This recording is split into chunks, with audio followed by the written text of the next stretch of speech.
adorate e miei adorati. Allora, oggi facciamo un altro video di consapevolezza, di lavoro su di sé per tutti coloro che scelgono di intraprendere un percorso iniziatico volto alla scoperta di sé e alla manifestazione della propria maestria incarnata. Allora, questo video avrà a che fare con proprio il percorso della via iniziatica del lavoro su di sé, delle tattiche, le attitudini inerenti a praticare magia. Praticare magia significa praticare la volontà, la propria volontà cosciente nel creare una realtà all'altezza degli angeli incarnati che siamo destinati ad essere. Quindi andremo a sfatare un po' di miti e allo stesso tempo andremo a focalizzare l'attenzione sui dettami della via iniziatica. Allora, voglio iniziare col leggervi un passo del libro La porta del mago di Salvatore Brizzi, un libro molto esaustivo per chi sceglie di intraprendere un percorso iniziatico volto al recupero del proprio potere e alla propria sovranità interiore. Allora, iniziamo con leggere questo passo. Inizia. Il mago alchimista è l'unico vero scienziato, in quanto non divide il mondo fra realtà interiore e realtà esteriore.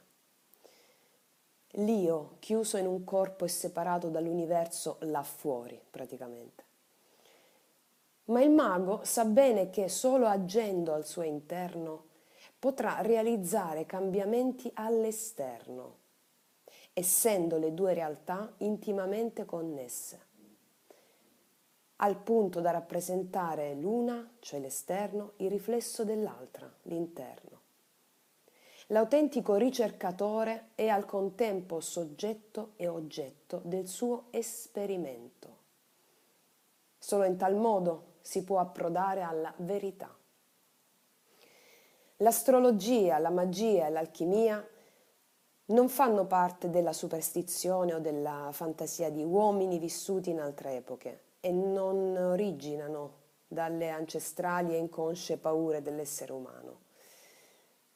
Queste discipline sono scienze sacre, discipline che, laddove correttamente applicate, trasformano l'individuo in qualcosa di superiore, lo riconducono all'uno. Lo scopo di una scienza sacra è quindi l'obiettivo principe del sentiero magico che noi, uomini e donne, possiamo intraprendere, è il risveglio spirituale, che coincide con il ritorno all'uno, ossia la fusione consapevole dell'ego individuale nell'assoluto. Questo ci consente di entrare in uno stato di coscienza dove l'amore, la gioia e la genialità divengono manifestazioni quotidiane tangibili. Ogni altra acquisizione occulta, dalla chiaroveggenza alla capacità di viaggiare in astrale, fino alla stessa immortalità, ecco, questi altri fattori fanno parte degli effetti collaterali del percorso. Cioè, Salvatore vuole dire arrivano dopo, possono arrivare, ma non è l'obiettivo cardine, ok? Ma continuiamo a leggere. Trasmutazione è infatti la parola chiave dell'opera magica, trasmutare, proprio come facevano gli alchimisti, vuole dire Salvatore, che trasmutavano dal piombo all'oro, dal piombo dell'emozione più bassa all'oro dell'emozione più alta. Continua dicendo, nessun percorso può dirsi realmente magico alchemico se esso non conduce a trasmutare l'uomo ordinario in un essere spirituale. Il mago alchimista È un essere umano che decide di affrontare un lavoro di tipo introspettivo con lo scopo di rinnovare radicalmente la propria coscienza. Egli, ottenendo la conoscenza diretta dell'universo e delle sue leggi, consegue sia l'immortalità sia la capacità di comandare su certe forze occulte. Quali sono queste forze occulte? I suoi demoni psichici, che dimorano nel mondo astrale. Il dominio di tali forze gli consente di agire esotericamente sulla realtà materiale. Ecco, con questo passo volevo proprio introdurvi a che cos'è veramente la via iniziatica, ossia quella via che conduce l'uomo a ritrovare la propria maestria incarnata, la sovranità interiore e mettere al di sopra la sua volontà, che è la più grande forza creatrice dell'uomo. L'uomo è Dio, è un suo figlio, ha lo stesso potere, ragion per cui vanno addestrate tutte le forze che ha all'interno e all'esterno, in modo tale da poter andare diretto con la sua volontà nel creare una realtà all'altezza della sua maestria. Ecco, iniziamo la nostra discussione partendo dal fatto che il primo approccio alla vera via iniziatica, quella che porta a formare il mago, il maestro, premetto che filosoficamente è mago, ossia l'essere umano è un creatore, crea tutto ciò che ha intorno, quindi mago. Quindi il primo approccio alla vera via iniziatica che porta a formare il maestro, il mago e a manifestare la maestria incarnata è capire prima di tutto se esistono in voi 4 punti fondamentali, 4, e adesso vi indicherò quali sono. O comunque sentire questi punti fondamentali ci apre la via a quella conoscenza esoterica, sottile, che è alla base del potere dell'uomo, ossia che è alla base di quella conoscenza dove l'uomo può agire con la sua massima volontà. Quindi vi spiegherò i punti salienti che portano a costruire il maestro, ossia a partire da quella materia grezza, quel diamante grezzo dell'uomo, fino alla costruzione del maestro, ossia al riconoscimento e alla sua formazione, fino poi ad arrivare alla pratica totale della maestria incarnata. È una strada lunga e impegnativa, proprio perché il potere richiede responsabilità, impegno, focus, discernimento e disciplina. Quindi non si ottiene dall'oggi al domani, ma con un lavoro disciplinato e rigoroso su se stessi, continuativo nel tempo. È un lavoro veramente impegnativo, però i risultati sono talmente straordinari che personalmente si tornerebbe indietro 100.000 volte, pur di sentirsi pienamente in quello stato di totale consapevolezza e maestria. Come dico sempre, siamo in un momento epocale di trasformazione, dove i risvegliati sono investiti della grande responsabilità di costruire il nuovo mondo. È avvenuto ciò che viene chiamato speciazione, ossia una specie nuova di individui che è nata e si è staccata ormai dalla specie madre, perché la specie madre non dà più nutrimento e sostentamento ad individui che hanno sviluppato maggiormente la loro coscienza, sono cresciuti e nel vecchio sistema non trovano più il giusto sostentamento per se stessi. Ecco, questi individui vibrano a frequenze di quinta dimensione e hanno il dovere di costruire il nuovo mondo, specchio della loro alta frequenza. Ognuno deve manifestare se stesso, ecco, e sentirsi parte di un collettivo in cui egli è indispensabile. Ecco, sentirsi parte indispensabile di questo collettivo genera il grande servizio. Ognuno deve esprimere le sue attitudini, talenti, potenzialità e collocarsi in questo nuovo sistema, anche conosciuto come la nuova età dell'oro. Il momento è adesso ed è fondamentale capire dove ci si trova e cosa si sta facendo. Questo è fondamentale per orientarsi al meglio e scegliere la strada più consona e opportuna alla propria coscienza e al proprio percorso specifico. Tutto ciò che vi dico, tutti i miei post in community, questi video hanno, e ve li faccio con l'auspicio, con l'augurio che possano diventare dei lieviti mentali, proprio come il lievito della pizza. Ecco, magari non è un paragone, però è appropriato.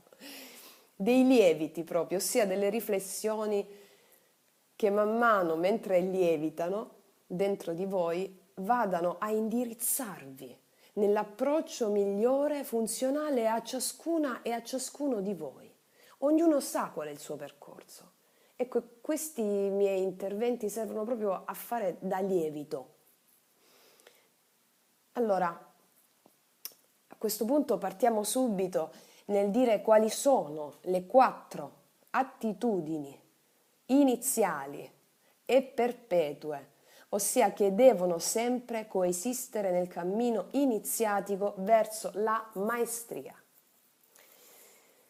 Queste attitudini sono la meraviglia, la venerazione, il senso della posizione e la devozione. La meraviglia è la capacità di provare meraviglia. Ecco, chi non è capace, no, di provare meraviglia non farà molti progressi, cioè non si avrà un progresso vero, una conquista vera nella vita. È come se chi non ha capacità di provare meraviglia è un po' come se fosse un rinunciatario, già. Perché la meraviglia è la magia.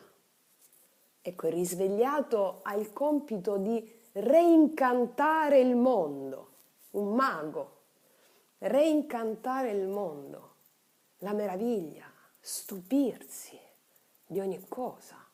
Ah, bello, bellissimo, ma non di cose eclatanti, stupirsi perché vedo un fiore, un albero, un tramonto, lo sguardo di un bambino, l'abbraccio di 2 innamorati, meraviglioso. Faccio alcuni esempi per capire che la meraviglia ogni giorno che apriamo gli occhi è un miracolo. Ecco, la seconda attitudine è la venerazione. Si deve partire con la venerazione per le grandi verità. Le istanze, per esempio, che suscitano venerazione sono, per esempio, faccio un esempio, le grandi opere musicali, Mozart, Bach, teatro, qualsiasi cosa per cui voi sentite una venerazione che abbia a che fare con le grandi verità dell'esistenza. Quella contemplazione davanti alla venerazione. È un'attitudine che è la vostra anima che può comprendere. E sicuramente moltissime di voi già la stanno sentendo, sanno cosa voglio dire quando parlo di venerazione. Una grande verità. Ecco, la terza attitudine è il senso della posizione, cioè una persona deve essere ben convinta che lei stessa è un essere che ha un suo ruolo specifico in un insieme che ha molto significato. Cosa voglio dire con questo? Cioè sentirsi come essere una nota significativa della melodia dell'intero universo.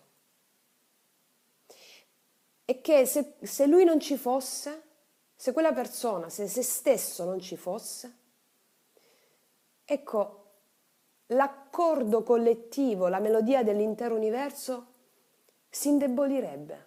Cioè sentirsi parte di qualcosa di più grande, come se il mio ruolo è importante, anche se facciamo le fotocopie in un ufficio, anche se stiamo nella nostra stanzetta, anche se il nostro ruolo è fondamentale, vi spiegherò dopo perché. Ecco, sentirsi il senso della posizione, sentirsi di essere un essere significativo che ha molto significato nella melodia dell'intero universo. Il quarto punto è il punto della devozione. La devozione verso le grandi leggi dell'esistenza, come può essere quella della reincarnazione, quella del karma e tutto ciò che è connesso al significato di tali leggi. La devozione verso il sentire che ognuno di noi è già stato qui, ognuno di noi ha fatto esperienze di centinaia e centinaia di incarnazioni intere per arrivare qui. E quindi arrivare qui, in questo momento epocale storico, con tutte le esperienze di vite vissute, con quel potere, con quell'acquisizione di conoscenza e di talenti, il fatto che ognuno di noi ritorna, che i grandi incontri sono già destinati, le grandi linee guida, è qualcosa di straordinario, ecco la devozione e gratitudine per queste grandi leggi. Ecco, coltivare queste 4 attitudini per tutta la vita significa stare sulla strada giusta e avere ricompense straordinarie quotidiane. Ora, per capire se il vostro credo, se il vostro percorso spirituale o corrente filosofica o attitudine di vita sia quella giusta, dovete riuscire a rispondervi a 3 domande. Allora, per il percorso che state seguendo o per il vostro credo, ripeto, per la corrente filosofica che seguite, la prima domanda è: questa strada che sto seguendo mi rende la vita più comprensibile? Cioè, dopo che avete fatto determinate cose a riguardo rispetto al vostro percorso, no? Avete letto libri, avete seguito seminari, conferenze, determinate attitudini di vita, meditazione, yoga, qualsiasi cosa inerente al vostro percorso, ok? Ecco, dopo che avete immagazzinato un bel po' di quel tipo di conoscenze in merito, la vostra vita si presenta più comprensibile oppure no? Ok, questa è la prima domanda. La seconda domanda, sempre inerente al percorso che state facendo per capire se è quello giusto oppure no, deve essere questa. Il destino è più intuibile? Sia il mio destino che quello del mondo? Cioè io riesco a capire, è più intuibile qual è il mio ruolo, il mio destino e quello dell'intero pianeta? Lo riesco a capire, è più intuibile? Ecco, questa è l'altra domanda. La terza domanda è, sempre rispetto al fatto del percorso che sto seguendo, delle discipline che sto seguendo e tutto quello che è connesso alla vostra attitudine di approccio alla vita, no? Questo percorso specifico, queste letture che sto facendo, eccetera, eccetera, che sto facendo da un po' di settimane o mesi, no? hanno aumentato la mia gioia di vivere? Mi hanno dato più coraggio? Mi hanno dato più serenità?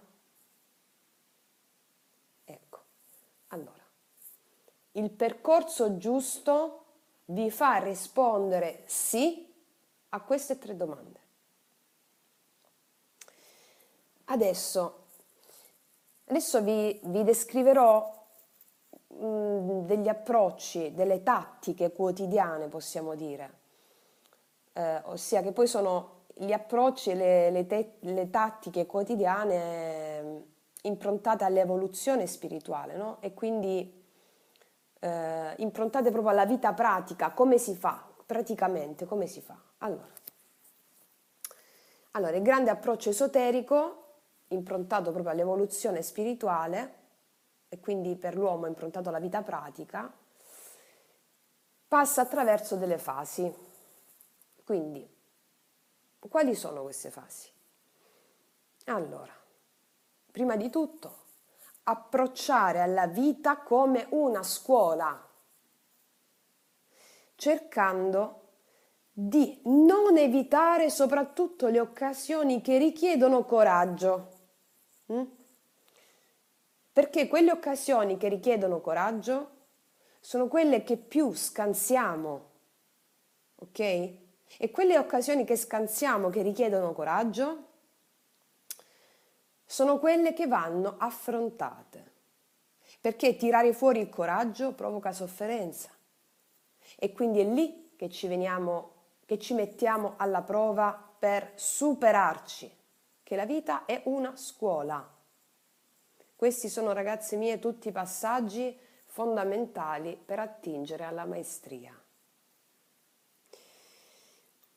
Un altro approccio è ricordarsi sempre la cosa più importante in una via esoterica, badate bene a quello che vi dico, è tentare di correggere i propri difetti.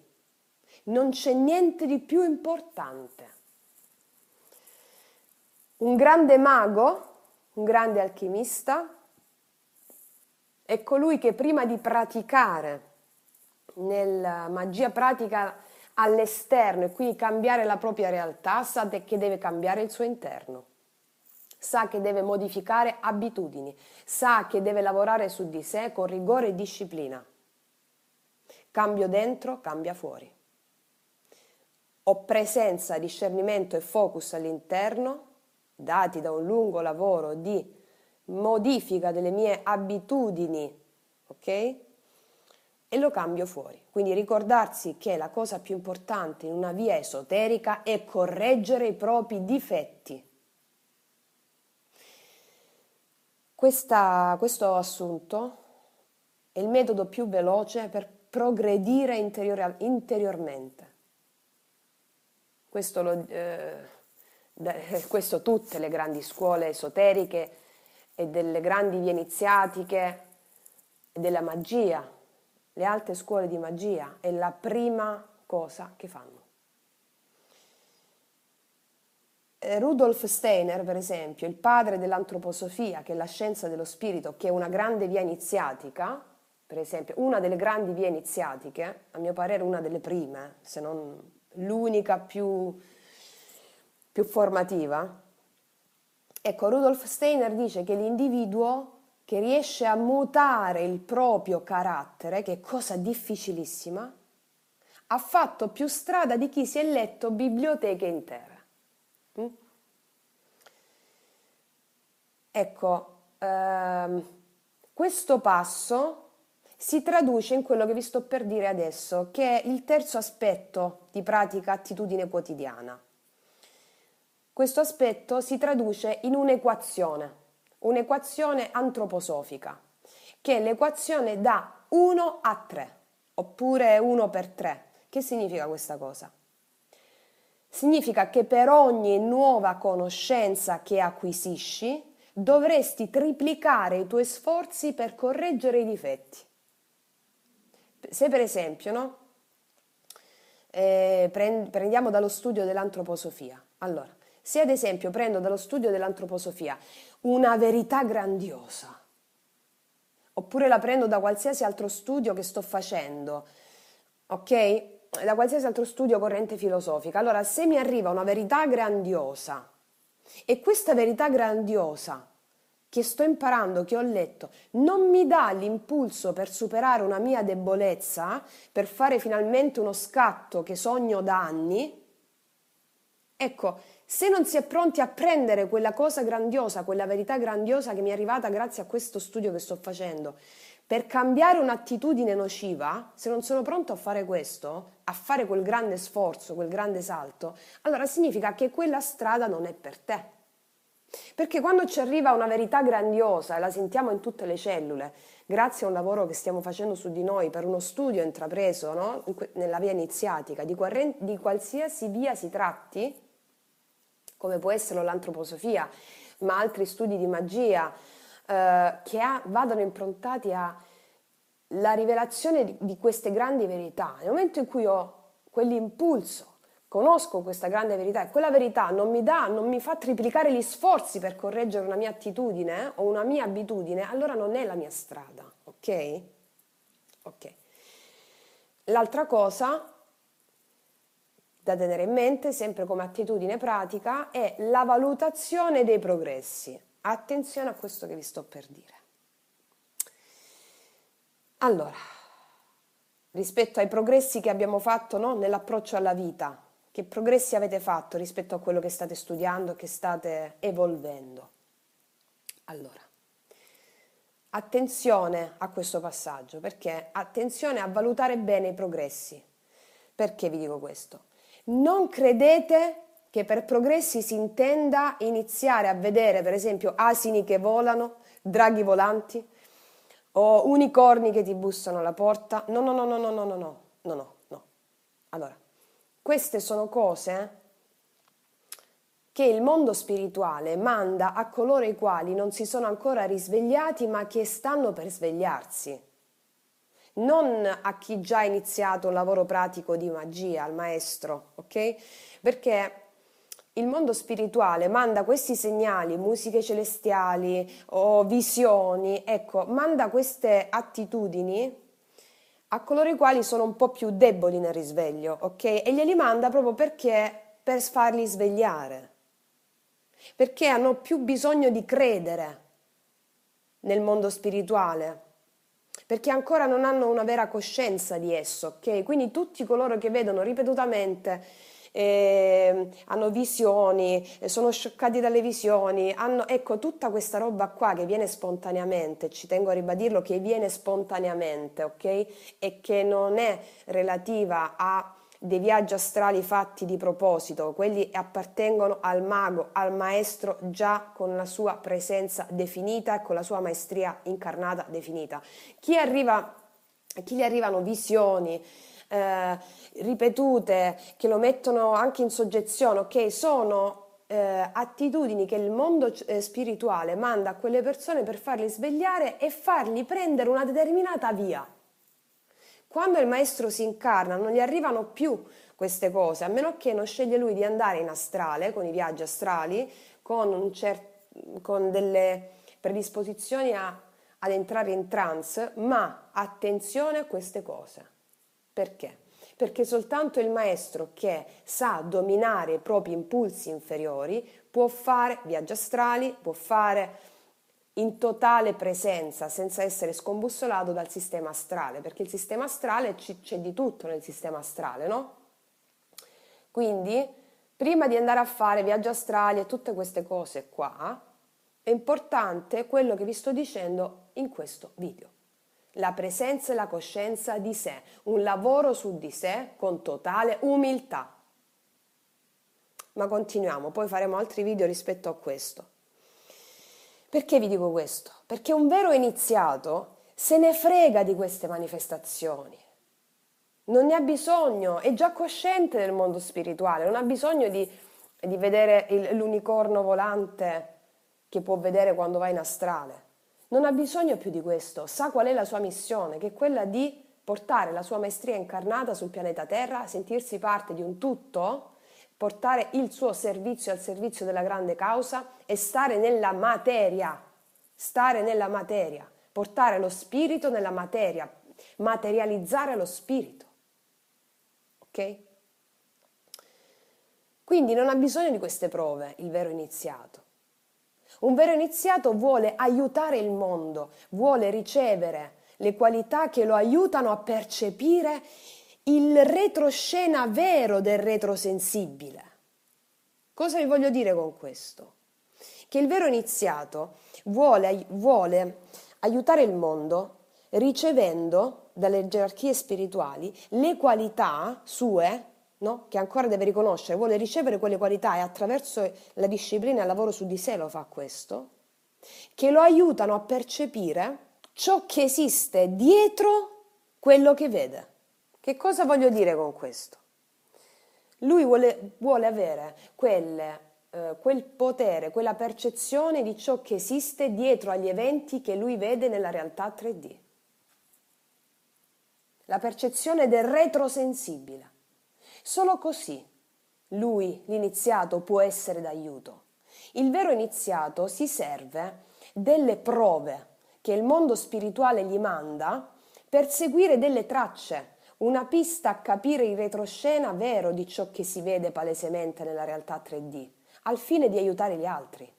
Non gli servono prove per se stesso, ok? Come può essere come quello che vi ho descritto poc'anzi, rispetto a coloro i quali invece hanno bisogno di avere continue manifestazioni o di avere delle visioni per scegliere la strada per loro e capire qual è la via giusta. Cioè il vero iniziato non si stupisce di niente delle visioni, non si stupisce di niente, si meraviglia sempre ma non si stupisce mai di nulla, ok? È sottile lo stupore dalla meraviglia.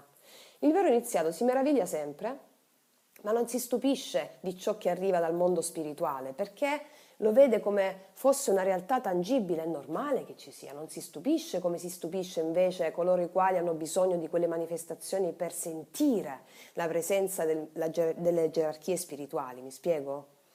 Quindi le tracce che vengono mandate all'iniziato, al maestro, al mago, sono i segni che vengono mandati dal mondo spirituale all'iniziato, gli servono per seguire delle tracce affinché lui possa vedere il retroscena del mondo di quello che si vede, della realtà 3D. E quindi questo a cosa gli serve? Gli serve per aiutare gli altri, non per se stesso. Quindi gli servono per capire cosa sta accadendo e portare la sua comprensione al servizio dell'altro e del mondo.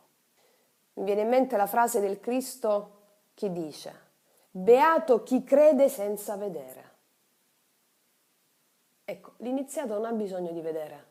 Lui vede le tracce, ma senza che gli vengano palesate in forme tipo unicorni volanti, asini che volano, segue le tracce angeliche, le piume, sicuramente, sto facendo degli esempi, Lui vede delle immagini, l'iniziato, e capisce che sono mandate dalle gerarchie spirituali, immagini nella sua mente, sa che è il suo angelo custode che gliele manda per seguire una traccia, i numeri doppi, numeri tripli, vede attraverso le persone, ecco, ok, non ha bisogno di cose eclatanti come invece hanno bisogno altre persone per risvegliarsi totalmente, mi spiego? Quindi, detto questo, passiamo alla quinta attitudine, da fare praticamente quotidianamente. Allora, tentare di correggere i propri difetti significa, attenzione a quello che vi sto per dire, cascare e fallire in continuazione. Quando cadi, devi avere la forza di rialzarti, come fosse quasi niente. Cioè, ritentare subito da dove si è fallito, non scoraggiarsi, ok? Questa è l'altra attitudine del maestro, del mago. Cado, mi rialzo subito, come se niente fosse, perché sto facendo qualcosa che sto sulla via iniziatica. Devo cadere, devo fallire per formarmi. Il bambino quando impara ad andare in bicicletta deve cadere 100 volte per capire come mantenere l'equilibrio. Mi spiego? Il successo non è l'antagonista del fallimento. Il successo si ottiene con continui e ripetuti fallimenti. Ora, l'altra attitudine, la sesta attitudine è come riconoscere i veri progressi. Allora, rispetto a delle abitudini o delle attitudini che si è cercato di correggere o su cui si è lavorato tanto, che poi è la stessa cosa, ecco, i veri progressi li vedi, si manifestano quando non c'è più bisogno di lottare. Perché questo? Quando tu stai correggendo un'attitudine, un'abitudine, lo sforzo di correggerla quotidianamente, in modo continuativo, tu quando non hai più bisogno di sforzarti per fare quella cosa che stai correggendo, allora si è integrata quell'attitudine. Una piccola parentesi prima di continuare rispetto a questo sesto punto è che la meta deve essere lo sforzo e non l'obiettivo di correggere l'abitudine in sé. Ok? Perché lo sforzo in sé è già l'addestramento della nostra macchina biologica, personalità, che altrimenti viaggerebbe come un automa senza la presenza che lo corregge. Quindi lo sforzo è l'obiettivo in sé. Vi spiego anche perché. Le gerarchie angeliche non investono una parte consistente del loro potere donandola all'uomo se quell'uomo ancora sta lottando per correggere dei suoi difetti e squilibri importanti. Allora, le gerarchie angeliche sono accanto all'uomo, lo sostengono, quando sceglie di correggere un'attitudine, un disequilibrio, un'abitudine, un comportamento nocivo, errato, no? Le gerarchie angeliche lo sostengono, soprattutto l'angelo custode. Ma fino a quando lui non realizza in se stesso la nuova attitudine, non la conquista da solo, grazie ai continui e ripetuti sforzi, fallimenti, cadute, ripetuti sforzi, allora le gerarchie angeliche non rischiano di passargli una fetta di potere. In questo consiglio, l'uomo quando riesce a togliersi un'abitudine dannosa che la perpetua da anni e anni e anni e anni, che è uno sforzo immane, le gerarchie angeliche gli passano una fetta di potere. Funziona in questo modo. E finché l'uomo da solo non è riuscito a cambiare totalmente quell'abitudine o quello sforzo lì, con tutto quello sforzo che ci ha messo, non rischiano di dargli una fetta di potere. Perché? Sapete perché? Perché se poi quell'uomo fallisce e ricade in quell'attitudine, cadono anche loro. Ok? Le gerarchie angeliche sono strettamente connesse all'uomo. Loro si evolvono se l'uomo evolve. Loro gli passano il potere se l'uomo con grande sforzo è riuscito ad andare incontro al cambiamento di quella sua attitudine particolare. Loro, le gerarchie angeliche, si muovono solo quando l'individuo, cioè gli passano quella fetta di potere. No? Non significa che non lo aiutano, non lo sostengono quando sceglie di fare qualcosa, anzi lo sostengono tantissimo, gli infondono saggezza, gli danno la forza, ma è l'uomo che deve fare lo scatto nel progredire e cambiare quell'attitudine. Quindi le gerarchie angeliche si muovono solo quando l'individuo ha trasformato le sue abitudini negative in positive ed è diventata natura. Quell'attitudine è diventata natura, cioè è diventata l'abitudine. E non ha più bisogno di lottare. Vi dico, è una fatica immane. Come colui che fuma per 25 anni e smette di fumare, cerca di smettere di fumare. Ecco, è una fatica immane. Chi è fumatore lo sa, chi ha smesso lo sa, e chi ha smesso di fumare, per esempio, sa che la gerarchia angelica gli ha dato una fetta di potere, perché ha l'equilibrio rispetto a quell'aspetto, rispetto a quella dipendenza, ok? Ma è fattibile, si fa. Quindi quando le gerarchie si rendono conto che un individuo ce l'ha fatta, come per esempio smettere di fumare, faccio un esempio qualsiasi, allora Allora le gerarchie dicono adesso possiamo investire su quell'uomo. Mandiamogli una preparazione, per esempio, al primo grado iniziatico. Che vuol dire questa cosa? Che gli mandano una fetta di potere, per esempio, e lui avrà un'attitudine che non ha mai avuto. Cioè, per esempio, avrà una percezione extrasensoriale profondissima. Cioè, acquisisce un potere. Ok? In tutto ciò vi dico che quando intraprendete il cambio di un'attitudine o di un'abitudine, oppure vi mettete a fare qualcosa che va a correggere proprio un vostro aspetto, non focalizzatevi tanto sul grande obiettivo, ma dovete focalizzarvi sullo sforzo, lo sforzo quotidiano, perché voi, sforzandovi quotidianamente, arriverà da sola l'abitudine della nuova attitudine e da soli sentirete di avere un potere in più, perché vi è stato mandato dalle gerarchie angeliche, come per esempio una capacità extrasensoriale profonda. Ok, quindi come settima attitudine si deve raggiungere un'abitudine nuova.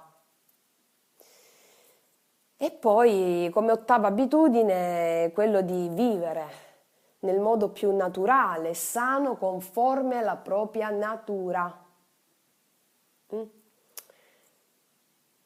Allora, cosa possiamo comprendere da questo che vi sto dicendo fino adesso?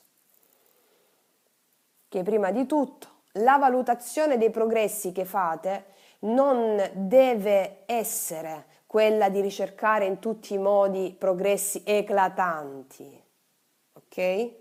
Non cercate inizialmente soprattutto di avere progressi eclatanti perché non esistono. Perché cambiare abitudini e lavorare su di sé è un lavoro iniziatico di grande portata, perché il lavoro su di sé ha come obiettivo l'incarnazione della maestria, grandissimo potere e quindi grandissima responsabilità per se stessi e per il mondo. Quindi non so se vi rendete conto della portata di un maestro, di un mago. Quindi è lo sforzo, ma già è eccitante lo sforzo in sé, questo ve lo assicuro come esperienza personale. Lo sforzo quotidiano nel fare quella cosa, mannaggia, ci devo riuscire, rialzarsi sempre, non scoraggiarsi, perché l'obiettivo è molto più grande di quanto noi possiamo comprendere appena iniziamo. Quindi, appena iniziamo, quindi non cadiamo nell'errore di voler vedere progressi eclatanti. Quindi meglio non valutarli proprio affatto inizialmente, ok? Focalizzarsi su quello che dobbiamo cambiare, dobbiamo correggere, dobbiamo fare quello studio, quel percorso e basta. E attenersi al sentire, cioè a come ci si sente. A come ci si sente su un certo percorso intrapreso. Mi sento bene? Mi sento meglio? O sto male? Ecco, quindi al di là dei progressi eclatanti che non possono arrivare subito, cioè nel vedere una realtà 3D stravolta immediatamente, non è possibile. Perché non bisogna scoraggiarsi in quello. Seppur vi è una sofferenza connessa quando non si vedono progressi subito, ma tu i progressi li senti dentro, perché sei fiero di quello che stai facendo. E ve lo dico per esperienza. Quindi non lamentarsi è l'altro punto fondamentale. Il lamento genera resistenze e basse frequenze. Quindi non lamentarsi se non si arriva a un risultato importante subito, perché finché la correzione di un certo aspetto, un certo difetto non è diventata abitudine, i grandi risultati eclatanti non si vedono. E vi dico che quando quella correzione è diventata un'abitudine, arriverà il risultato eclatante e per voi sarà normale. Non vi stupirete. Vi ricordo che il mago non si stupisce, ma si meraviglia sempre. Ora, quali sono gli atteggiamenti del risvegliato? Allora, iniziamo col dire qual è l'atteggiamento che va assolutamente bandito. È quella della superstizione e fanatismo. Perché? Perché la superstizione è figlia dell'ignoranza, il fanatismo pure. Ossia, chi non ha conoscenza si lascia sconvolgere da coloro che ce l'hanno e diventano così manipolabili. Ecco perché fede e conoscenza, come vi dico sempre, fondamentali affinché si possa instillare dentro la maestria. Quindi chi non ha conoscenza si lascia sconvolgere da coloro che invece ce l'hanno, da coloro che impongono un loro dogma di fede, per esempio. Come pure si lasciano impressionare dalle comunicazioni del mondo spirituale,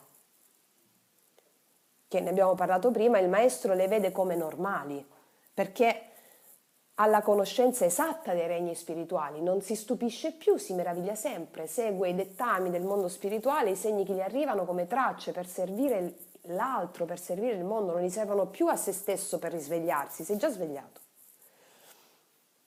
Quindi è come vive un risvegliato? Qual è un altro atteggiamento da tenere sempre in considerazione? È quello di vivere con un assoluto e profondo senso di unione e partecipazione a un collettivo, a una collettività. Bisogna vivere con questo senso di appartenenza ad una collettività, verso la quale ogni nostra azione determina una nostra responsabilità. Cioè il risvegliato si sveglia e sa che ogni suo pensiero, parola e azione va a influire su un collettivo, di cui lui si sente parte, di cui lui è parte integrante. Ok?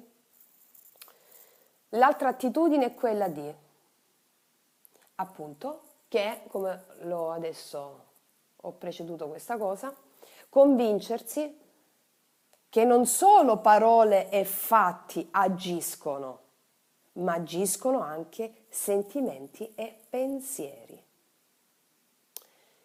I pensieri agiscono fortissimo sulle persone.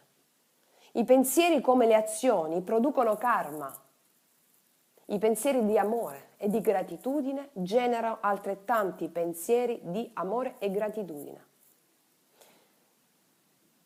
Come pure i sentimenti di odio viaggiano allo stesso modo e producono karma, perché i pensieri sono proprio delle forme, chiamate anche forme pensiero, perché l'uomo crea, e l'uomo crea sia sul piano della realtà 3D, in forma materiale 3D, sia in forma astrale, ossia la materia astrale.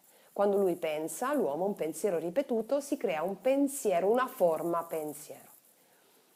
Quando noi inviamo sentimenti di amore e gratitudine verso qualcuno davanti a noi, pensando a quella persona, mentre la guardiamo parlare, gli mandiamo sentimenti di gratitudine, noi amplifichiamo il nostro karma positivo. Come pure si amplifica il karma negativo, generando pensieri di odio. Un'altra attitudine è quello di essere. Bisogna assolutamente convincersi che la realtà dell'uomo è una realtà spirituale. Tutto ciò che c'è fuori è un riflesso di una realtà interna spirituale. Questo concetto imprescindibile serve a monitorare il nostro atteggiamento quando andiamo a valutare una qualche circostanza esterna. Cioè, che ci accade fuori. Ricordarsi dunque sempre che quello che c'è fuori è una proiezione di una realtà interna spirituale. Adesso vi faccio fare, vi suggerisco un esercizio bellissimo, che è quello di praticare proprio questa cosa che vi ho detto. Quando per esempio andate fuori, farvi una passeggiata, quando state rilassati, e guardate le persone che vi vengono incontro. Ok, oppure che vi passano accanto, ok? Mentre passeggiate. E mentre passeggiate vedete una persona, per esempio, dite, ecco, questo è un essere spirituale che si è rivestito di carne ed ossa per fare l'esperienza dell'anima cosciente, che si può fare solo qui nel mondo fisico sulla terra. Voi fate questo e vedete cosa accade dentro di voi, è potentissimo. Cioè è un esercizio potentissimo dei risultati immediati e straordinari. Cioè voi passeggiate, vedete la prima persona passare e vi dite, ecco, proprio con meraviglia, questo è un essere spirituale che si è rivestito di carne e ossa per fare un'esperienza di autocoscienza che si può fare solo sulla terra. Ma guarda, ecco, voi fate questo e non avete idea di cosa si sviluppa al vostro interno. Parte brividi, cioè fate questo, poi me lo direte. È un esercizio straordinario per prendere coscienza di sé, sono tutte tecniche proprio di riconoscenza di sé e di chi si ha davanti, esseri spirituali. Adesso un'altra attitudine è la costanza severa nelle decisioni prese. Già. Rigore e disciplina. Qua il grande mago avere veramente il potere sulle forze della natura che ci governano. Serve la disciplina, ragazze mie, serve duro lavoro, Quindi qua siamo investiti di forze che ci attraversano costantemente. E la disciplina, il rigore su di noi, nel cambiare i nostri atteggiamenti rispetto a una cosa che vogliamo fare, costanza severa in quella voglia di cambiare un'attitudine, severissima, perché altrimenti non le gestiamo le forze della natura, E non possiamo cambiare consapevolmente con la nostra volontà severa le circostanze della nostra vita. Ossia non possiamo agire con libero arbitrio se non abbiamo le forze, se non abbiamo gestito le forze che ci ha dato il karma. Vi riporto al mio video sul karma e il libero arbitrio rispetto a quello che sto dicendo adesso. Ora, un'altra grande attitudine, forse è la più importante per iniziare qualsiasi cosa, ragazze mie. Forse è la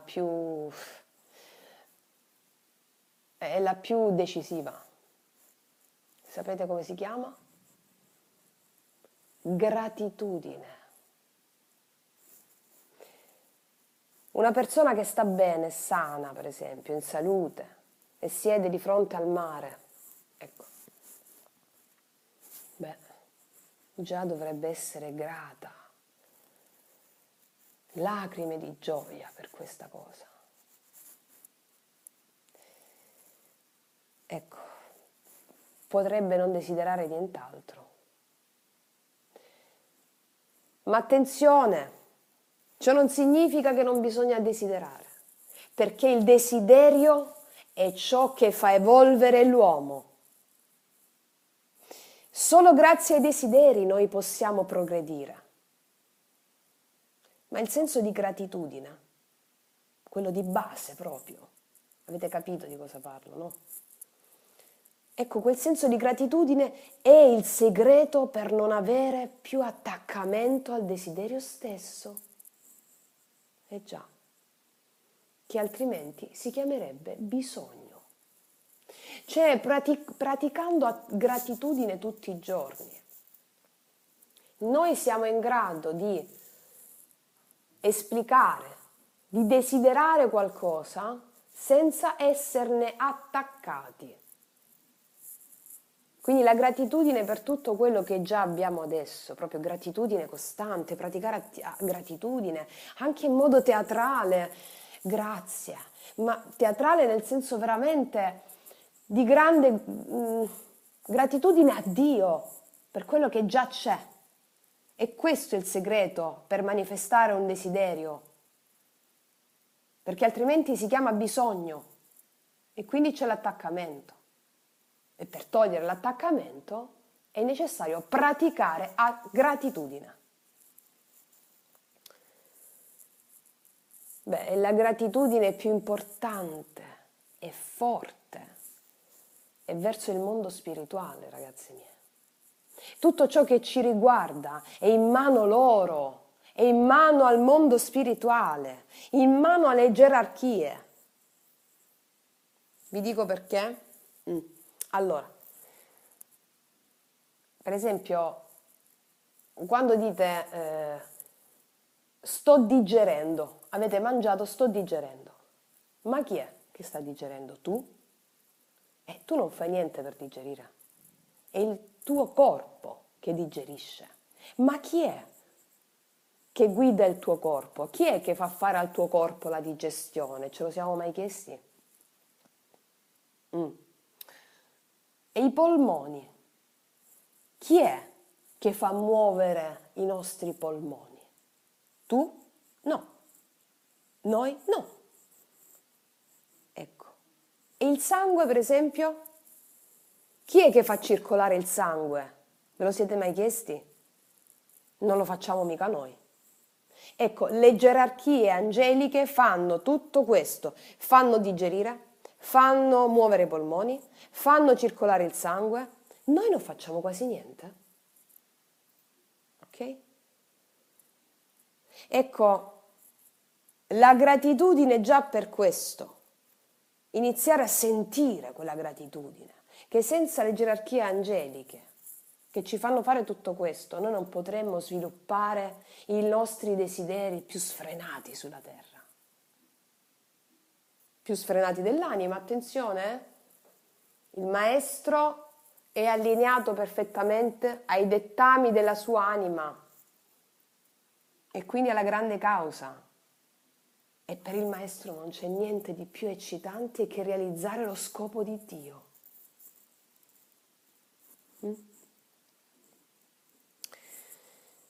Allora, da questo che abbiamo detto fino adesso, ci possono essere degli eccessi, ossia quando si inizia un percorso c'è tanto entusiasmo, ecco, bisogna calibrare o tanto pensiero a seconda dell'attitudine, ci può essere troppa volontà, allora bisogna bilanciare volontà e riposo, sentimento e riposo. Quando c'è troppo sentimento, attenzione all'esaltazione, perché si perde la testa, per esempio, per una guida spirituale o per un leader o per un certo percorso filosofico, che si può perdere la testa. Attenzione oppure troppo pensiero, cioè chiudersi troppo rispetto alla vita, no? Quando si iniziano a avere, posso confermarlo empiricamente, quando si iniziano a conoscere grandi verità, si crede di aver capito tutto, mamma mia, questa cosa, così, e a volte ci si chiude in un proprio limbo, ok? Quindi ci si distacca dal mondo. No! Portare lo spirito nella materia, materializzazione dello spirito. Non fare l'eremita quando si iniziano a scoprire grandi verità, ma praticarle nel quotidiano. Siamo qui per un servizio alla grande causa, non per ritirarci come eremiti. E quindi questo spesso è un problema per molti esoteristi che si ritirano denigrando il mondo, denigrando il sociale. No, no, no, no, no, no, no. Il mago, il maestro è al servizio del sociale, della grande causa. Porta il suo esempio, laddove è richiesto proferisce parola e intanto fa ciò che gli è stato impartito dall'alto. Quindi un equilibrio tra volontà, sentimento e pensiero, né troppo fanatici, né troppo esaltati, né troppo sentimento, né troppo riposo, un po' e un po'. Come vi ho ripetuto spesso, la virtù dell'uomo è l'arte di equilibrare tutte le forze in gioco per equilibrare il movimento. Ok? Ragione, sentimento, conoscenza e fede, Fede e conoscenza vanno di pari passo, azione e contemplazione, è un equilibrio tra tutte queste forze, né troppo una né troppo l'altra, è equilibrio, equilibrio.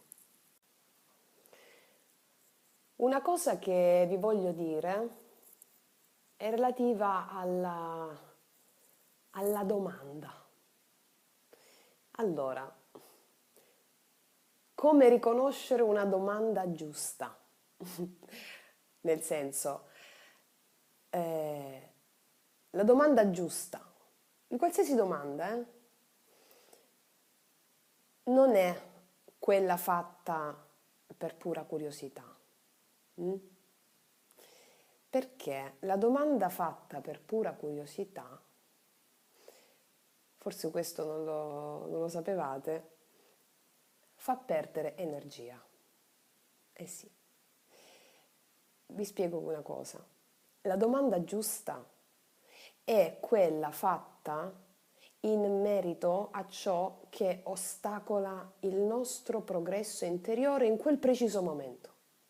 Cioè, se noi facciamo una domanda, deve essere inerente a qualcosa che ci serve per il nostro progresso interiore in quel momento. E questo la potete applicare in qualsiasi circostanza, piuttosto il silenzio. Come vi ho spiegato anche nel mio post in community, il lato oscuro, no? Il mago sa osare quando deve osare, tacere con discernimento, fa quello che deve essere fatto e soprattutto quando tace sa che sta preservando la sua energia.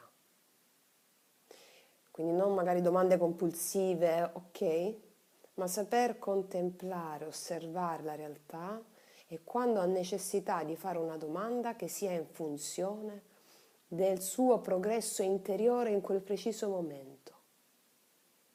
Così lui l'acquisisce, l'energia, acquista anche il magnetismo. Ora, quali sono le attitudini migliori del mago? La prima, spregiudicatezza, ossia affrontare ogni novità senza pregiudizi in merito.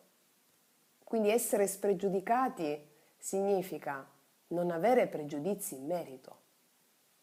Quindi qualsiasi novità senza il giudizio prima. Quindi ci ricolleghiamo alla meraviglia.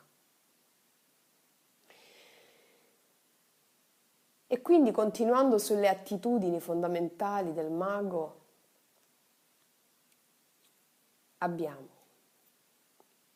umiltà, pazienza, coraggio, onestà.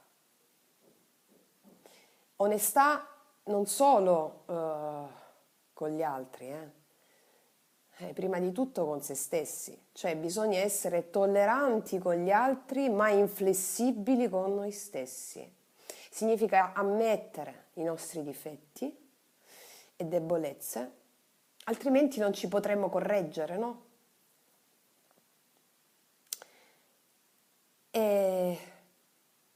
L'umiltà è fondamentale, perché soprattutto quando si apprendono conoscenze, grandi verità esoteriche importanti, che vanno proprio a far switchare la persona, è molto facile montarsi la testa, perdere la testa. Quindi crede di essere arrivati, sentirsi superiori agli altri, soprattutto quando si intraprende appunto un cammino iniziatico, esoterico, spirituale, no? L'ego inferiore, la tentazione è sempre in agguato, quanto più cresce la conoscenza, la tentazione, l'ego inferiore è sempre in agguato. Comprendere che ognuno ha la stessa dignità di esistere, che ogni verità seppur noi la reputiamo diversa dalla nostra o inferiore alla nostra, ha la stessa dignità di esistere, perché ognuno ha il suo cammino, ognuno ha il suo karma e ognuno ha il suo tempo di riconoscere la sua verità. E l'importante è capire la propria verità se gli funziona. Quindi a noi stessi, la nostra verità ci funziona, ci rende migliore la vita. Sentiamo i progressi interni dentro di noi, non quelli eclatanti degli asini che volano. Sentiamo che ci siamo, sentiamo al di là della realtà 3D, al di là di tutto, sentiamo che noi all'interno facciamo progressi, quella è la nostra verità, bene. Allora, con profonda umiltà, lasciare che ognuno segua la sua. Lo studio esoterico deve procedere di pari passo alla vita quotidiana. Se io faccio degli studi esoterici e la mia vita procede intoccata da quegli studi, cioè identica come prima, sto perdendo tempo. E soprattutto il fatto che conoscere delle grandi verità e non applicarle, ci sono dei problemi in futuro. Perché noi abbiamo avuto accesso alle grandi verità che ti servono a risolvere la vita, a darle il vero senso, il vero scopo. E se non lo si fa, ci sono dei problemi dopo. Che si conoscono grandi cose e non si mettono in pratica, una sorta di castrazione, frustrazione. Quindi bisogna praticare gli insegnamenti secondo le attitudini e attività che abbiamo descritto prima. Quindi praticare quegli insegnamenti che ci vengono dal nostro percorso personale, iniziatico, di qualsiasi percorso si tratti, bisogna praticare, non lasciare che la nostra vita quotidiana rimanga invariata. Allora, una cosa da tenere ben presente è che la via iniziatica del risveglio, con lo studio e la conoscenza, deve essere portata avanti con assoluta riservatezza. Eh sì. Per non disturbare chi non è sullo stesso percorso. Per esempio, vi faccio un esempio, no? Allora, dare un consiglio spirituale non richiesto è un grande errore, perché ognuno si è trovato un proprio equilibrio interiore, seppur noi lo giudichiamo in modo diverso, ok? Quindi ognuno si è trovato un equilibrio interiore nella vita, anche, ripeto, il più squilibrato dal nostro punto di vista, ma è il suo equilibrio. Allora, se noi gli diamo un'idea potente, come può essere quello, rispetto a quello che stiamo studiando, ok? Quindi rispetto a dei percorsi esoterici, spirituali, che ti rivoluzionano la vita. Ecco, se noi diamo una cosa del genere non richiesta a qualcuno, noi lo possiamo sconvolgere, ok? Rudolf Steiner, sempre il padre dell'antroposofia, la scienza dello spirito, che a mio avviso è una grandissima via iniziatica, quella che io ho intrapreso tanti anni fa, diceva sempre che prima di comunicare qualcosa è decisiva la preparazione dell'animo di chi la riceve, di chi la deve ricevere. Se la persona non ha una preparazione d'animo sufficiente a supportare quella verità, viene sconvolto. È meglio non dire niente, perché tanto è la nostra frequenza che educa l'altro. Se l'altro non può supportare la nostra frequenza, anche se noi stiamo in silenzio, no? L'altro gira l'angolo, se ne va. Se la può supportare, rimane vicino. Se in un percorso di risveglio, seppur inconsapevolmente, ti chiede qualcosa, e allora tu lì puoi parlare, ok? Altrimenti è meglio non dire niente, perché l'altro deve essere preparato. Bisogna avere delle nozioni concettuali di sostegno per affrontare delle verità importanti e non esserne sconvolti. Le grandi verità che vengono fuori dai veri studi sulla vera conoscenza vanno mangiate e poi digerite, no? Perché se noi mangiamo durante la digestione del pasto precedente e noi stiamo male, ok? Ecco perché ci vuole la pazienza per edificare le vere cattedrali interiori che siano incorruttibili. Pazienza che quelle grandi verità vengano masticate bene e digerite. Ora, un'altra attitudine fondamentale per praticare la magia, per praticare la maestria, è la simpatia e antipatia. Che voglio dire con questo? Perché allora voglio dire che l'attitudine, la pratica della simpatia e tutto ciò che viene dalla pratica della simpatia costruisce, migliora, illumina. Tutto ciò che viene dalla pratica dell'antipatia, giudizio, procrastinazione, eccetera, ecco, quello crea avversione, la critica, l'odio, tutto questo distrugge. Non solo distrugge chi la subisce, ma soprattutto chi la emette. Mm? Criticare senza... criticare significa perdere forze spirituali. Questa è una delle grandi verità esoteriche. Quando si critica, e quindi non si vive in quello che abbiamo detto prima, nell'attitudine della meraviglia, ossia non si affronta ogni novità senza pregiudizi, quando uno critica, quindi significa che ha un pregiudizio all'interno, significa che sta perdendo forze spirituali. Le gerarchie sottraggono forze spirituali. E questo è un altro assunto delle grandi verità esoteriche. Quando si critica, quindi si giudica male, si perdono forze spirituali. Ecco perché è importante il discernimento che è diverso dal giudizio e l'ho scritto anche nel mio post in community Il lato oscuro, il post intitolato Il lato oscuro, dove parlo della differenza tra giudizio e discernimento.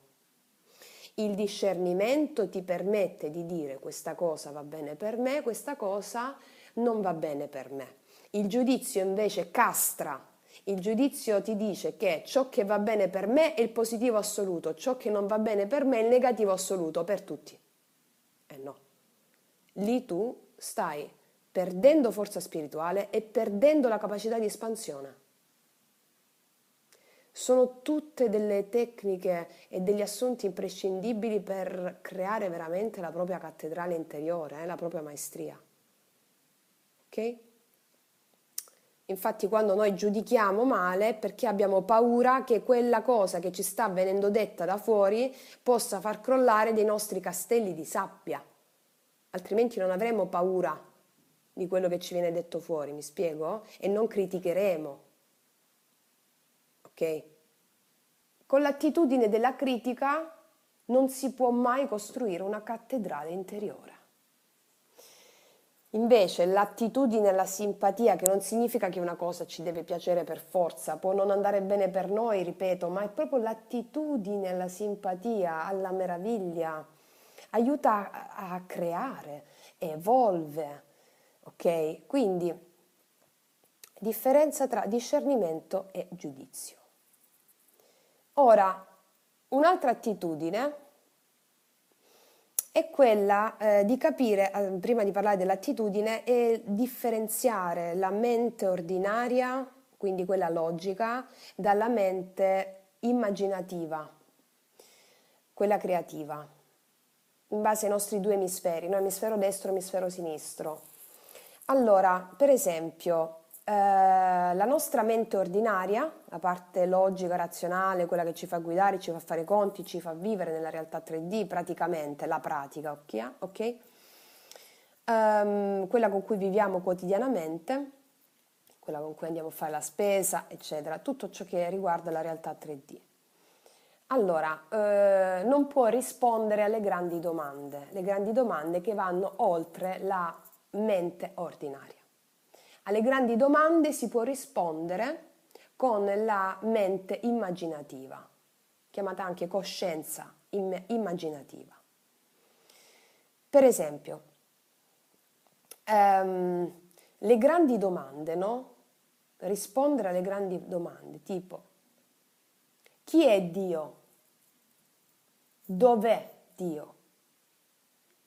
Allora, con la mente ordinaria, meglio conosciuta come il mentale in modo un po' più maccheronico, non si può rispondere a questa domanda, ma si può imparare con la mente ordinaria, cioè con il mentale, a fare la domanda giusta, anche domande di questa portata.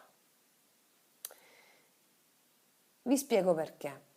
Perché se una persona riesce a configurare bene queste domande, accade che dall'alto, e solitamente è così, l'angelo custode, il proprio angelo custode, ognuno ha un suo angelo custode, definito dagli angeli della Kabbala, vi spiego anche questo, il suo angelo custode prende questa domanda. Quindi tu con la mente ordinaria, tu personalità, piccolo ego, fai la domanda, elabori la domanda giusta, la passi al tuo angelo custode, facendola semplicemente, enunciandola praticamente. Il tuo angelo custode prende in carico questa domanda e quando tu sei arrivato al punto di supportare la risposta rispetto alla grande domanda, l'angelo custode cosa fa? L'angelo custode ti manda un'immagine in cui è contenuta la risposta, ma non te la manda in forma dialettica, cioè non ti parla come parla un altro essere umano. Ma la risposta che ti manda è convincente e te la manda attraverso un'immagine, allo stesso convincimento di un incontro dialettico, verbale con un'altra persona. Però non è un incontro dialettico, è un'immagine. L'angelo, tu fai questa domanda, la elabori bene, la mandi all'angelo e l'angelo ti risponde quando tu sei pronto a supportare la risposta, talmente convincente che tu inizi a contemplare l'immagine che ti manda l'angelo. Che ripeto, arriva proprio sotto forma di immagine, tu fai una domanda all'angelo, lui ti risponde sotto forma di immagine, ti fa vedere qualcosa nella tua mente, ti manda un messaggio con un'immagine o te la manda durante il sogno, tu hai un'immagine che è la risposta a quella domanda.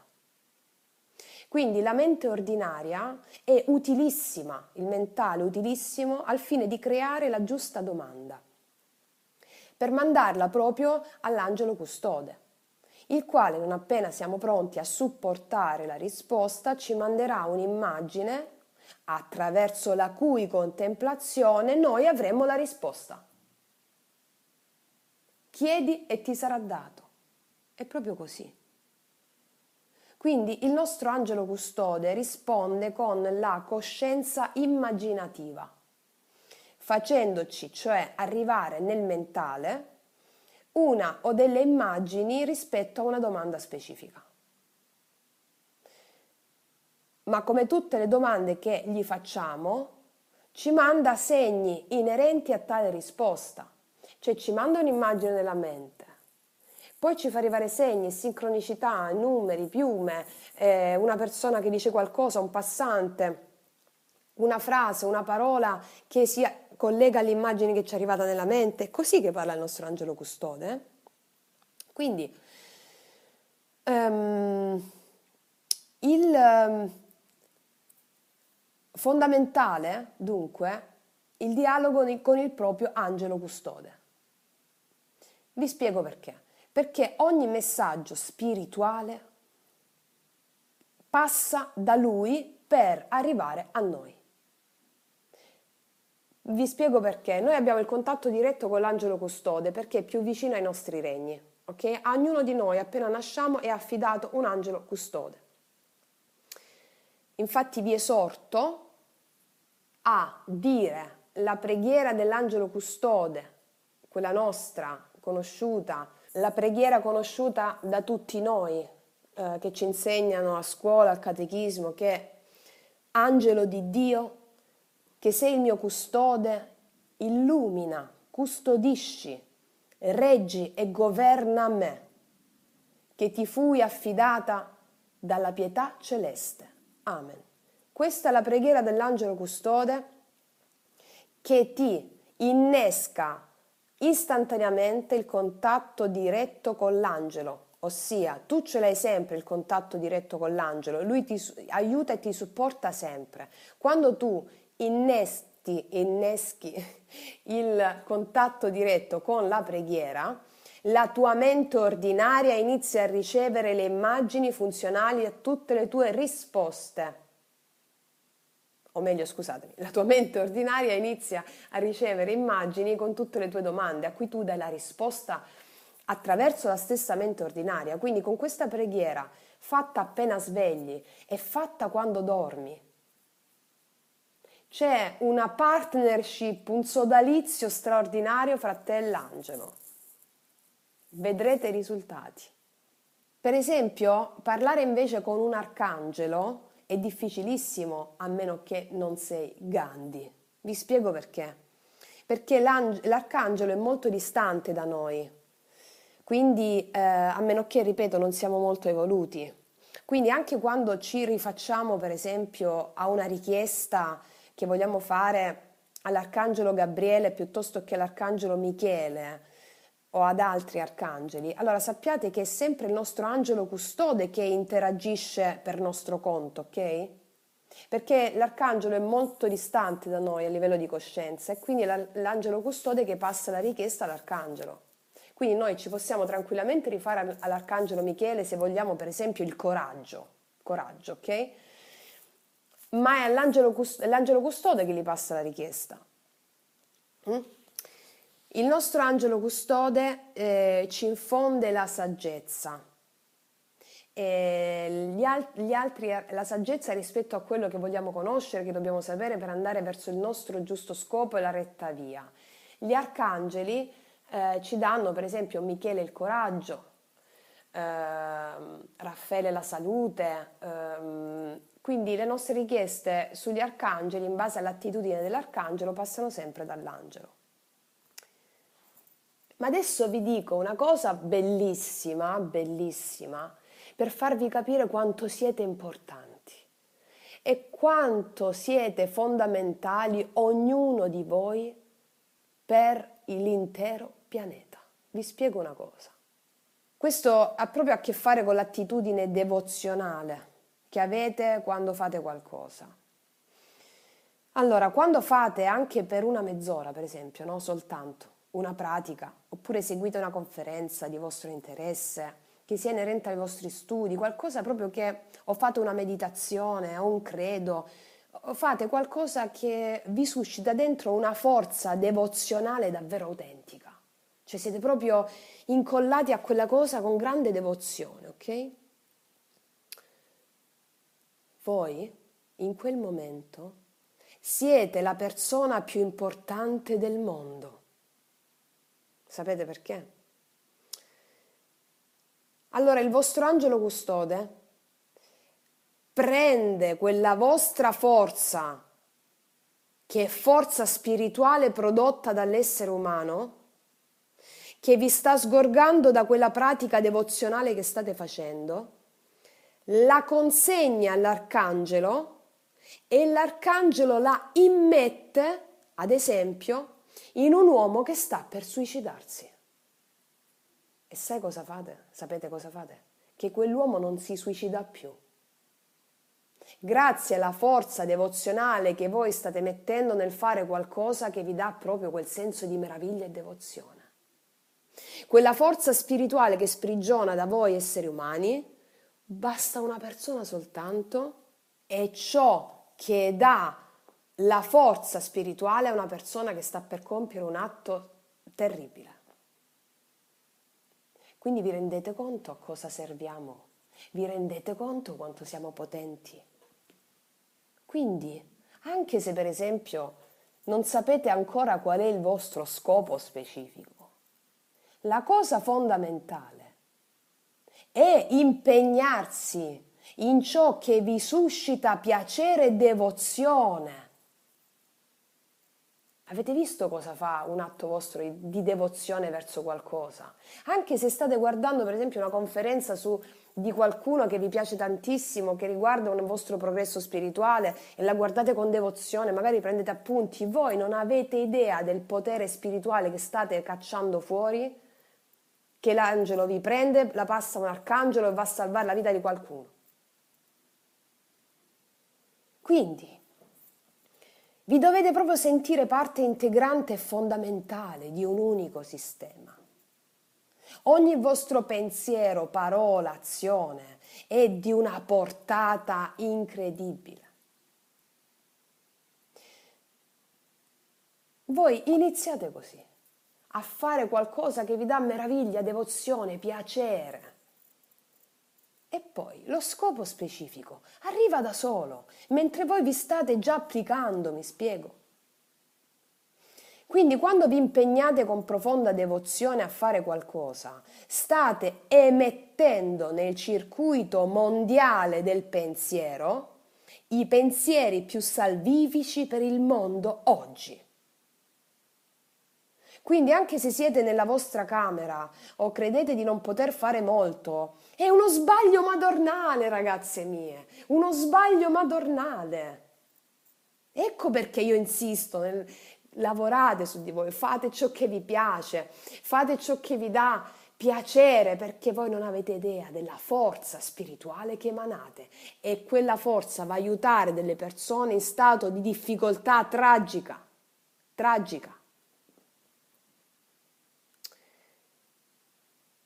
Sto qui io a passarvi la vera conoscenza delle cose, affinché voi tutte e tutti subito capiate che in qualsiasi luogo siete potete fare istantaneamente qualcosa di eccezionale. Nel momento in cui fate questa semplice meditazione o pratica di ascolto di una conferenza o vi dedicate a qualcosa ma con profonda devozione, la profonda devozione che scatena la forza spirituale. Ecco, voi fate questa cosa e siete l'uomo o la donna più importante del mondo in quel momento. State salvando una vita. Ora, il più grande dono di tutto questo lavoro, ragazze mie, è avere una competenza multipla, potremmo dire. Ossia, si arriva in un punto in cui si è certamente competenti in un settore specifico, ok? Cioè fate uno studio spirituale tipo come l'antroposofia, prendete coscienza di voi, il vostro potere, vi impegnate, eccetera, avete un'attitudine particolare in un campo e poi voi non avete soltanto questa attitudine, ma voi entrate ad avere una competenza sufficiente e necessaria per tutti i campi con cui venite in contatto nella vita. Cioè, voi avete un'attitudine particolare in un settore specifico? Vi sto spiegando proprio qual è il dono di tutto questo studio che fate. Avete una competenza in un settore specifico? Bene, come può essere l'antroposofia? Sì. Ma al contempo si acquista competenza sufficiente e necessaria per tutti i rami con cui voi venite in contatto.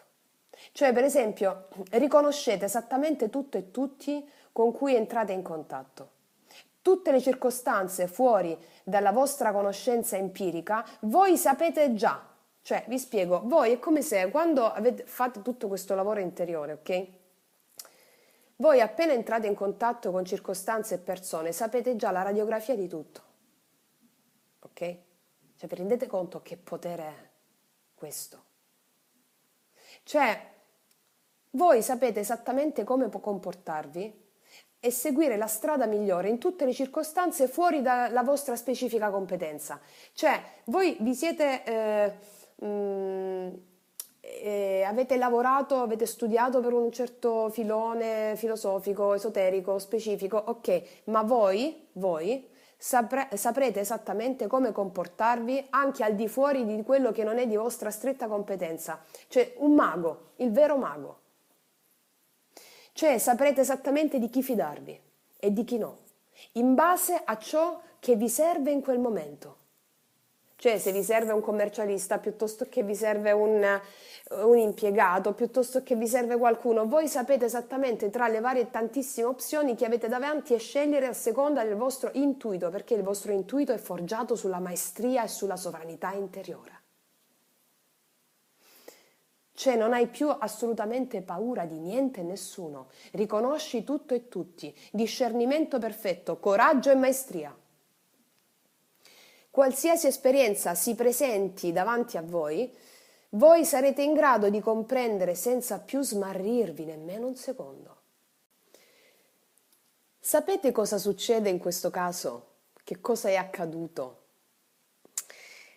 Allora, prima di tutto vi dico questa cosa, che il nostro angelo custode progredisce nella scala gerarchica, quindi aumenta anche lì la sua capacità quando noi progrediamo. Se noi progrediamo, grazie a quello che ci manda l'angelo, informazioni, sensazioni, percezioni, saggezza, anche lui progredisce. Quindi quando noi incarniamo la maestria, quindi abbiamo lavorato tanto su di noi, diventiamo il mago cosciente, quindi dove le forze spirituali al servizio della sua volontà. Che significa questo? Che l'angelo si è completamente incarnato in noi, ossia, non trovo altre parole per definire meglio questa cosa, è come se noi abbiamo aperto tutti i canali con l'angelo, ok? L'angelo custode ci ha dato tutta la sua forza, tutto il suo potere e quindi noi facciamo cose che non ci saremmo mai aspettati di fare, ma con una leggerezza e con un discernimento tale che ci meravigliamo, non ci stupiamo. Attenzione, vi ricordo la differenza tra stupore e meraviglia. Non ci stupiamo più, ci meravigliamo, ma siamo completamente guidati dalla nostra saggezza, che è la saggezza che ci è arrivata dall'angelo custode. Abbiamo aperto tutti i canali, la nostra mente ordinaria al servizio del grande della nostra anima, quindi è straordinario. Quindi ragazze mie, ragazzi miei, ricordiamoci sempre che quando si intraprende un percorso iniziatico, l'obiettivo non è il grande risultato finale eclatante,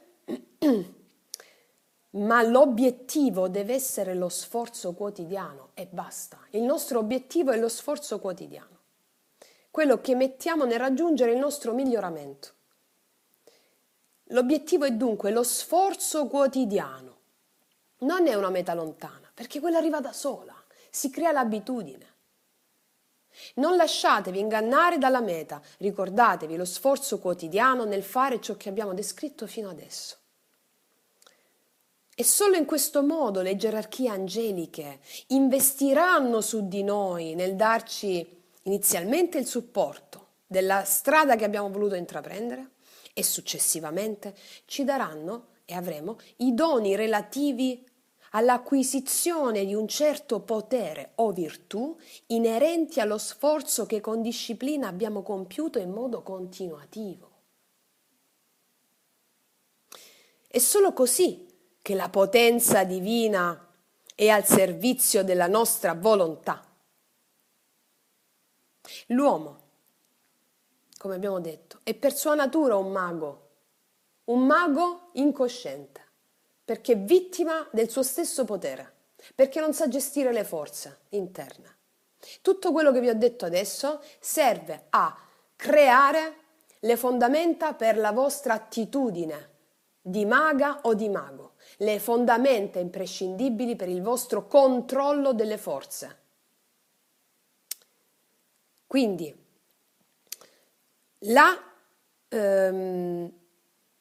il potere di creare dell'uomo è continuativo, lui crea in continuazione. Qual è la differenza tra un mago e chi non conosce tutto quello di cui abbiamo parlato adesso o non ha fatto esperienza di tutto questo? La differenza è che è vittima del suo stesso potere. Quindi sviluppare tale pieno potere in coscienza, in presenza, colui che vuole iniziarsi a questo potere cosciente, perché ripetiamo è inconscio, il potere dell'uomo, lui crea costantemente, ecco. Il mago che vuole iniziare tutto questo deve iniziarsi alla vera arte del vivere, facendo tutto quello di cui abbiamo parlato finora. Deve sviluppare la sua virtù. La virtù significa forza e potenza. Il mondo sussiste in virtù di Dio.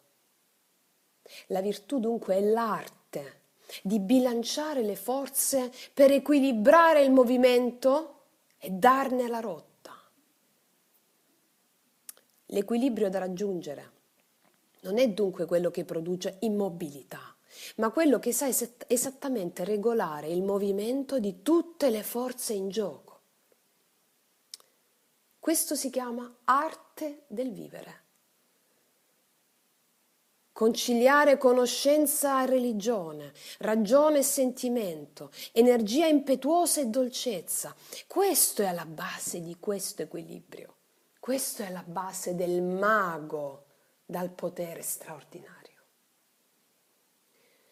Ho detto conoscenza e religione, non ho detto conoscenza e fede. Ciò significa che la religione, dal latino religere, riportare all'uno, tutto ciò che mi riporta all'uno è la mia religione, religo.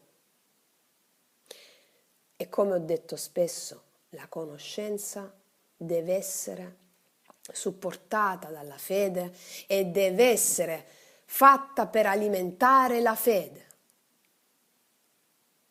La conoscenza senza fede non può esistere, non crea nulla.